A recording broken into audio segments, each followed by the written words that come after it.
Good Morning Business. Le débat.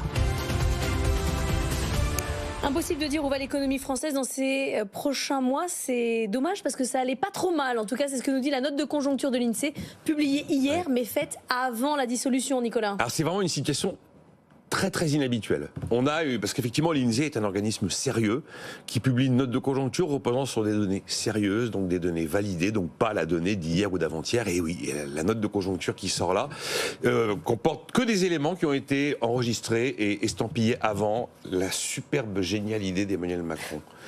Alors qu'est-ce que c'était quoi ? Mais ce qui est terrible, c'est qu'elle date d'hier et qu'on parle déjà à l'imparfait. C'était 1,1% de croissance en 2020. Elle a été gelée, gelée complètement. 1,1% de croissance en 2024, plus que ce que prévoyait le gouvernement. Et ce qu'on a fait en 2023 est un chiffre qui correspond à la croissance potentielle du pays. C'était une inflation sous les 2% à la fin de l'année, à 1,9%. C'était des salaires qui continuaient leur rattrapage sur l'inflation et qui allaient enfin passer en termes de salaires réels en territoire positif, avec une hausse de pouvoir d'achat attendue entre 0,9 et 1,4% sur l'ensemble de l'année. Création d'emplois attendue à 55 000 au premier semestre. Alors au second semestre, beaucoup moins qu'au premier, où là l'INSEE valide 130 000 postes. Et ça commençait déjà à se tasser. Voilà, avec un chiffre, avec un taux de chômage qui est quand même très très légèrement à la hausse, marqué à 7,6% à la fin de cette année. Les exportations, ça probablement que ça va peut-être tenir, puisque les avions qu'on doit sortir, on va probablement les sortir. Les bateaux qu'on doit livrer, on va probablement les livrer. C'est ça qui fait qu'on était sur des exportations qui allaient augmenter de 3,5%, et un chiffre qui incorporait les effets du décret publié en début d'année à 10 milliards d'euros d'économie, qui n'incorpore pas les 10 nouveaux milliards. Ils ont pris que ça, les 10 milliards de début d'année. Les 10 nouveaux milliards absolument pas renseignés sont pas incorporés. Donc oui, on a un organisme sérieux qui vous prend les composantes de la croissance, alors la conso, les investissements des ménages, des entreprises, les exportations, la variable un peu plus technique des stocks, et tout ça n'allait pas si mal. Et objectivement, qui peut dire aujourd'hui, d'ailleurs il y a cette phrase, l'évolution de la situation politique constitue un aléa important du scénario. Aléa, c'est un aléa. Voilà, c'est tellement joli, c'est tellement poliment écrit et joliment dit. Maintenant, qui sait où nous allons ? Qui sait à quoi peut ressembler le budget 2025 ? Qui a la moindre idée des trucs baroques qu'on pourrait mettre en termes de mesures économiques dans la feuille de route des mois qui viennent ? Plus personne. Une note publiée hier dont on parle déjà à l'imparfait, j'ai jamais vu ça. Alors justement, 8h15, Jean-Luc Tavernier, directeur général de l'INSEE. Quelle bonne idée. C'est lui qui écrit si poliment. Il sera avec nous, mais enfin, cela, Jean-Marc, est-ce que tout allait si bien que cela ? D'abord, ce qui est intéressant dans cette note, c'est le titre. Ouais. Ah oui, je vous ai pas donné le titre. Le titre, c'est du PIB, des JO, des inconnus. Et donc, nous qui adorons le latin, c'est évidemment une référence à... Du pain et des jeux. Du pain et des jeux.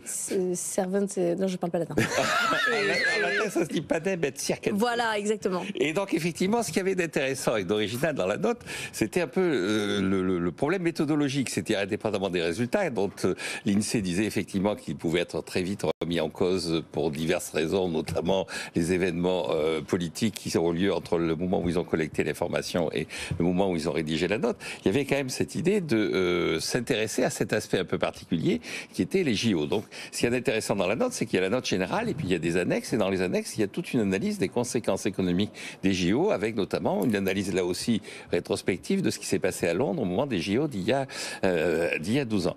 La deuxième chose que je trouve intéressante, c'est la question qu'ils se posent effectivement sur la méthode qu'ils appliquent. Donc, Nicolas l'a rappelé, en conjoncture économique, le plus simple, c'est de prendre toutes les composantes de la demande et puis de regarder comment elles évoluent. Et il se pose la question de savoir si ce modèle de court terme peut être quand même consolidé et conforté, s'il n'y a pas des choses plus sur l'offre maintenant dans l'évolution de l'économie et pas uniquement des considérations à retenir sur la demande. Donc il y a une question et effectivement qui est posée.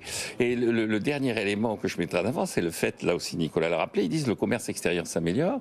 En rentre-temps, on a les chiffres des douanes qui ont montré qu'au mois de mai, au contraire, la situation de notre commerce extérieur s'était détériorée, avec deux éléments qui n'avaient pas été véritablement anticipés. Nos exportations ont eu plutôt tendance à baisser de 400 millions d'euros, et surtout, nos importations ont continué à augmenter, et notamment sur le plan, la facture énergétique s'est alourdie, non pas du fait de l'augmentation des prix, ce qui était la cause de l'augmentation de la facture énergétique dans les années précédentes, mais du fait de l'augmentation de la consommation. oui. Et il y a une Donc tout n'allait pas si bien que ça. Tout n'allait pas si bien que ça. Enfin, toute dernière remarque, la croissance, enfin l'analyse du PIB, c'est une tendance, un cycle et des inconnus. Il y a assez peu de cycles dans cette note de conjoncture.